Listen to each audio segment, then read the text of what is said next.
எந்தன் வாழ்க்கையின் அர்த்தம் சொல்ல பூக்களின் வண்ணம் கொண்டு பிறந்த மகளே என் மகளே.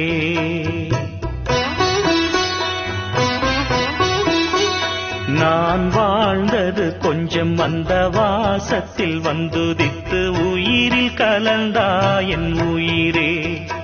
உன் பூவிழி குறுநகை அதில் 1000 கவிதையே.